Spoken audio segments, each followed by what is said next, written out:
وزارت کارهای داخلی تاجیکستان روز 23 مای سال 2022 به دنبال نشر رویخط 19 ساکن نویه روشان که گفته میشد بعد اعتراضهای اخیر خودشان اختیاراً به مقامات تسلیم شدند، رویخط باز 27 ساکن روشان را که گفته می شود از جانب مقامات دستگیر شدند نشر کرد. در این رویخط چند خویشاوند فرمانده سابق قسم مرزبانی خلباشف، همچنین خویشاوندان و اعضای دسته های قلمحمد پلایف و یادگار غلومیدروف نیز هستند. قبلا گزارش شده بود که یادگار غلومیدروف با حدود 20 تن از طرفدارانش فرار کرده است. خلباشف را روز 8 مای در اسفرت دستگیر کرده و دوشنبه آوردند.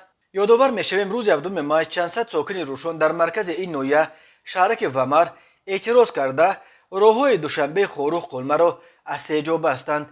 اعتراضگران گفتند هدفشان از بستن این راه استراتژی ممانعت به انتقال نیروهای علاوگی به شهر خاروخ است. مقامات صبح 8 مای با طلب کشاندن شورا در نویه روشان عملیات حربی را برو انداختند و خود همان روز از سرکوب اعتراضهای اخیر خبر دادند و گفتند در روشان یک افسر میلیسا و 8 ساکن این نویه کشته شده و 11 ساکن زخمی شده. 114 اشتراکچی فعال نوآرامی ها دستگیر شدند. ساکنان میگویند شماره کشته شده ها و زخمی ها به مراتب بیشتر است. مقامات میگویند جریان عملیات در روشان کسی از اهالی آسایشته آسیب ندیده است، ولی ساکنان ومر میگویند که مقامات بالای اعتراضگران بی‌سلاح تیر کشیدند.